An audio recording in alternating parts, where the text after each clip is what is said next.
रक्षाबंधन।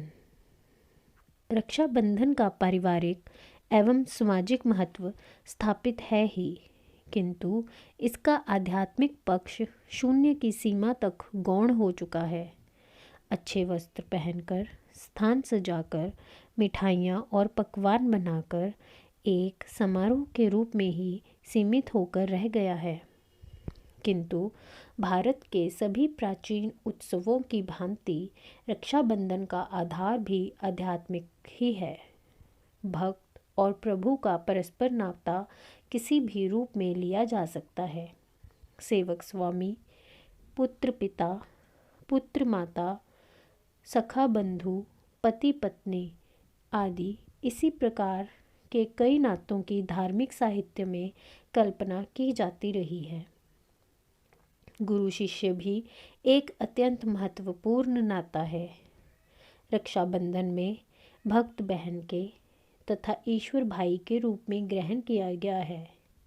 एक नारी सहायता के लिए अपने पति के पास भी पुकार कर सकती है, माता पिता अथवा भाई के पास भी।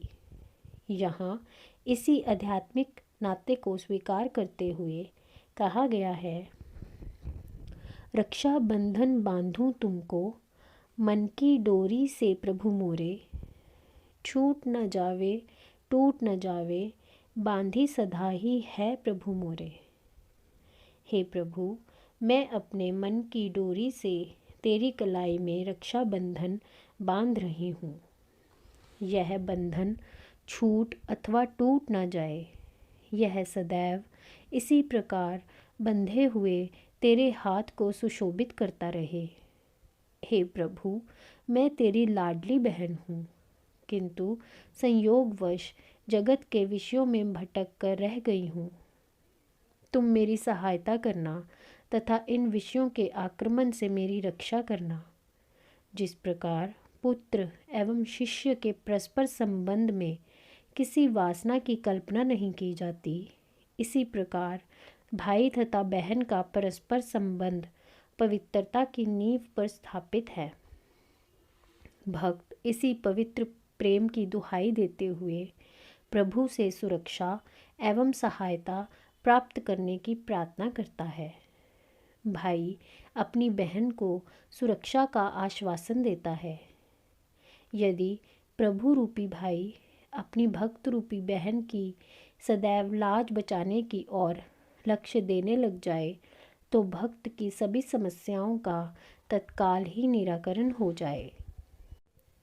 मन न छोड़े चरण कभी भी, बंधा रहे चरणों ही साथे, यश अपयश में रखा करना, घर में वन में हे प्रभु मोरे। हे प्रभु रूपी भाई, तू अनंत और असीम है। मैं तेरी बहन अत्यंत क्षुद्र एवं सीमित हूँ। मैंने अपने मन को तेरे चरणों के साथ तो बांध दिया है, वो अब सदैव तेरे चरणों में ही बंधा रहे, कहीं छिटक कर जगत की ओर उन्मुख ना हो जाए। यश प्राप्त होने पर मेरा मन अभिमान न कर उठे तथा अपयश मिलने पर कहीं उसमें गिरावट ना आ जाए। मैं घर में रहूं अथवा वन में, सदा सर्वदा मेरी रक्षा करते रहना।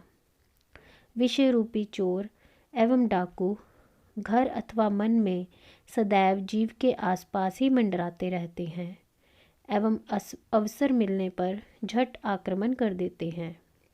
हे प्रभु, तू सर्वशक्तिमान है, तेरे लिए कुछ भी कर पाना असंभव नहीं।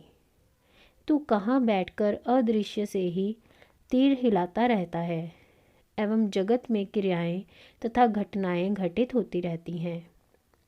यदि तेरी कृपा मुझ पर हो तो सर्वप्रथम विषय रूपी डाकू आक्रमण ही नहीं कर पाएंगे, और यदि आक्रमण किया तो तेरी कृपा शक्ति के सहारे मेरा मन उस आक्रमण का सामना कर सकेगा। हे प्रभु, इस रक्षाबंधन की लाज रखना। नाम तेरा रसना में नित ही, सदा सर्वदा कर मैं सेवा, एक भरोसा पकड़े राखूं, तेरी आस प्रभु जी मोरे। मेरे तो माता पिता, बंधु, गुरु, सखा सभी कुछ आप ही हो। मेरी जिह्वा पर सदैव तेरा ही नाम स्मरण होता रहे एवं हाथ सदैव ही तेरी सेवा में तत्पर रहें, अर्थात मन, वाणी एवं कर्म के द्वारा मैं सदैव तेरी ही सेवा करती रहूं। मुझे जगत की वस्तुओं, साधनों तथा प्राणियों की ओर सहायता के लिए किसी का मुख न देखना पड़े। एक ही आशा, एक भरोसा केवल तुम्हारा ही मेरे मन में सदैव बना रहे। यह तो सभी जानते हैं कि जगत विषय दुखों का ही घर है, फिर भी हे प्रभु विषयों का ही आश्रय पकड़े रखते हैं। किंतु तेरी कृपा से मेरे मन की ऐसी अवस्था विकसित हो जाए कि तेरी आशा, भरोसा सदैव स्थिर बना रहे। मैं चंचल बालक अधिराशि, क्या मैं जानूं लीला तेरी। लीला तुम्ही दिखावन हारे, लांघूं माया हे प्रभु मोरे। मैं एक छोटे बालक की भांति अज्ञानी एवं चंचल हूँ। मेरा चित्त पापों में सना हुआ है। ऐसे अशुद्ध चित्त में भला तेरी लीला को समझ पाने की सामर्थ्य कैसे आ सकती है। तुम्हारी कृपा के अभाव में जगत सर्वत्र माया से ही आच्छादित रहता है। ना तो कहीं तेरी शक्ति की स्पंदनशीलता दिखाई देती है तथा ना ही उसकी कार्यशीलता। माया रूपी जड़ जगत को तेरी कृपा के बिना लांघ पाना असंभव है। इसीलिए हे प्रभु इस रक्षाबंधन की लाज रखते हुए ऐसी शक्ति प्रदान करो कि मैं माया रूपी जगत के यथार्थ एवं चेतन दर्शन कर पाऊँ। तीर्थ शिवोम प्रभु करतारे, कपट हरन बंझक तुम हो। बंधा रहे मन, बंधा रहूं मैं, चरणों में ही हे प्रभु मोरे। हे जगत के करतार प्रभु, तुम कष्ट हरन तथा दुख भंजक हो। मेरा मन तुम्हारे चरणों में ही बना रहे, जिससे मेरे प्रत्येक कर्म, विचार, भावनाएं, संकल्प, भाव एवं वासनाएं तुम्हारे चरणों में ही सदैव अर्पित रहें। किसी भक्त को भगवान के समक्ष अत्यंत विनम्र भाव से अपने आप को दीनहीन मानते हुए सच्चे हृदय से प्रार्थना करना एक बड़ा भारी साधन है, क्योंकि नम्र होकर साधना करने से सीधा आघात अपने अहंकार पर ही होता है।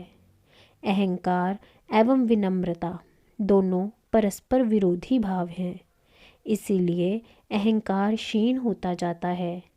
साधना एवं उपासना भी यदि देखा जाए तो एक प्रकार से प्रभु चरणों में प्रार्थना रूप ही है।